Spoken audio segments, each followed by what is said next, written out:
Yes, folks, it's Tales from the Jails with John G. Sutton. That's me, by the way. Do please like and subscribe and leave your comments down below. They really help, you know. Thanks, Dan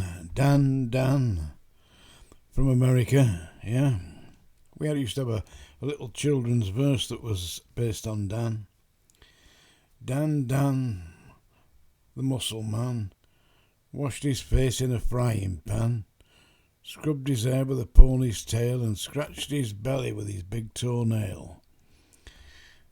Silly songs like that, you know. Ewan McCall made a recording of The Singing Streets. If you get a chance to listen to that album, it's really good. Got my scarf on tonight. Why? 'Cause it's a little bit nippy here, folks. We're up north in England. It's rough up north, that knows. Right.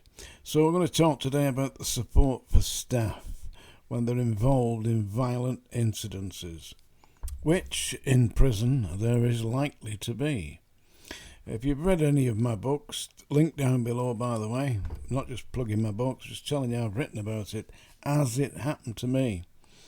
Violence in the prisons is endemic in the system. It's just the way it is. And of course, nowadays we've got gangs there. And how do you control the gangs? Well, you've got the hostess brigade. I suppose they could hit them with the handbags, or perhaps backscuttle them to sleep. Who knows? Seems to be all going on in the prisons today. But basically what I'm talking about is staff having to defend themselves. And it was fairly straightforward back in 1960s, 70s and 80s, where if an inmate attacked you, then you did what you had to do. But not today, apparently. I saw a report on TikTok, I think it was, of this prison officer who said why he left the prison service. He was attacked one day by a big 6'4" guy who came running at him, and he just did what you got to do and got him out of there. Except the next day, he was called up and admonished for this by the governor, and he thought, you know, I'm risking my bloody life here. I've got to defend myself. You've got to defend yourself, you know. And so he thought, nah, I'm not hanging around here. Because the next thing you know, I mean, what are they going to do? Let's make an example of some prison officers. Let's charge them with assault and violence against the prisoners. Let me tell you this. I had it many times in the prison service. They come running at you, attack you. Not all the time, but now and again. And you've got to do something about it. I mean, you've got two alternatives. You can run. You're handing the prison over to the inmates. You can defend yourself. You run the risk of actually being charged with violence yourself, you know. Or you can let the inmate murder you or injure you. I had a colleague at Strangeways. He opened the cell door one day. This guy came out with a shiv straight down the side of his face, all the way right down here. From there, right down there. When I got to him, his face was hanging off. Rushed to hospital. It was on the front page of, I think it was the Daily Sun, the Sun newspaper. Showed a picture of this poor bastard. Gabby, I think his name was, as I remember rightly. He may be out there today, who knows. But what are you going to do? If you're faced with inmates who have got violent tendencies, well, there's only one way to deal with it, folks, in my opinion. That's to have equally violent tendencies that just happen to be a little bit more controlled than them. You notice I've got a new hat today. It's my wife bought me this. Bought me about half a dozen, actually. I'm running out of hats. They were getting battered, you know. And today, my dear wife bought me some booze. Yeah, it's not particularly potent. There you go.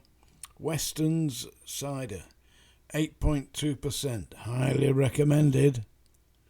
I should get a sponsor, shouldn't I, from the booze, yeah?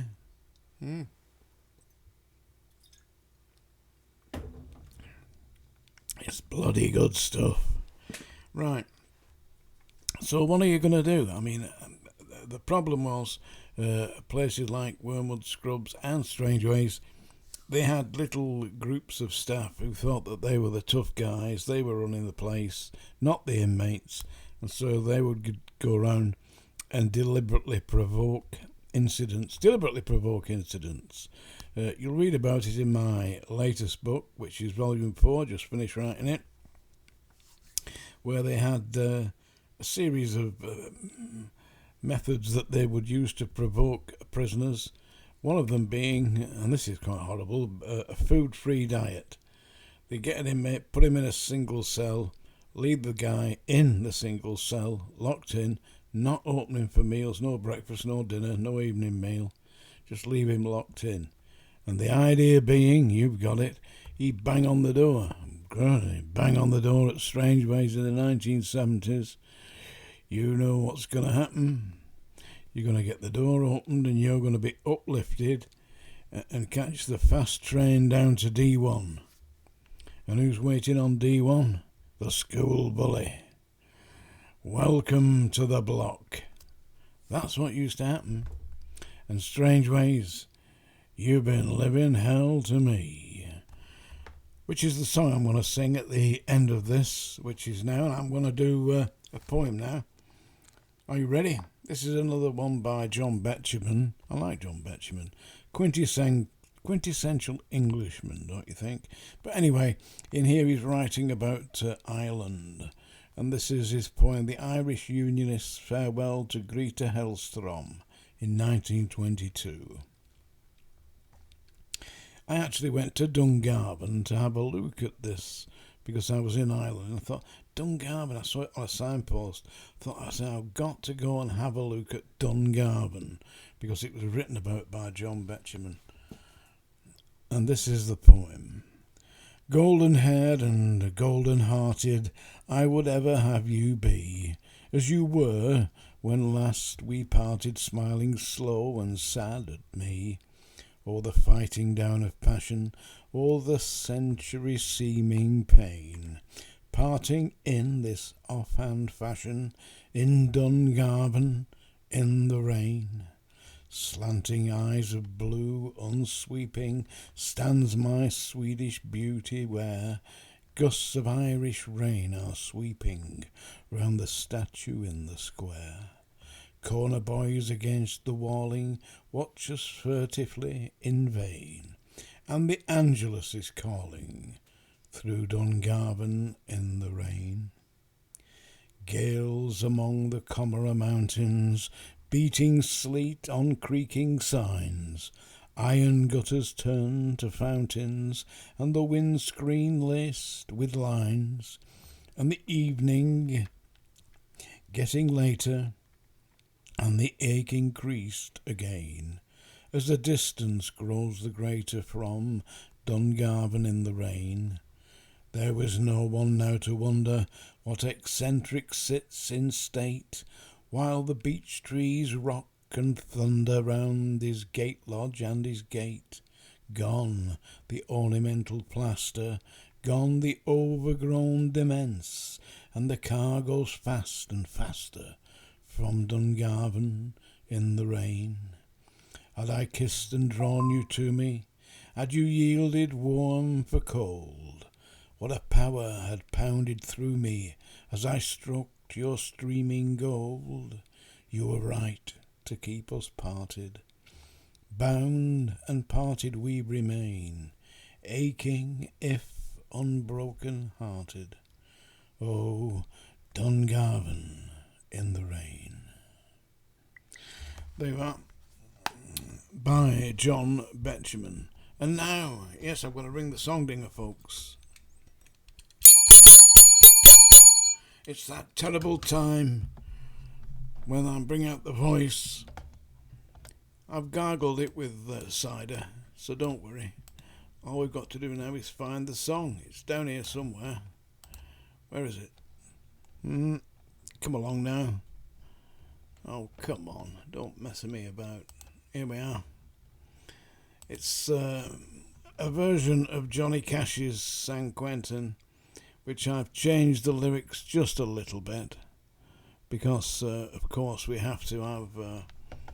It isn't San Quentin in Britain, is it? For me, it will always be Strange Ways. Strange ways, you've been living hell to me. You've blistered me since 1963. I seen 'em come and go, I seen 'em die. And long ago I stopped wondering why. Strange ways, I ate every inch of you. You kept me and you scarred me through and through. And I'll walk out a wiser, weaker man. Mr. Congressman, you can understand. Strange ways, what good do you think you do? Do you think I'll be different when you're through? You bend my heart and soul, and you warp my soul, and your stone walls turn my blood cold. Strange ways, may you rot and burn in hell. May your walls fall and may I live to tell.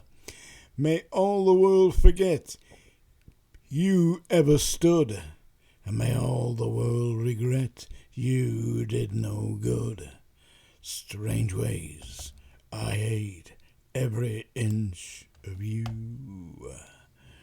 There you go. That's my version of San Quentin, which is, of course, not San Quentin when I sang it. It was about that shithole Strange Ways. Tales from the Jails, folks. Like and subscribe.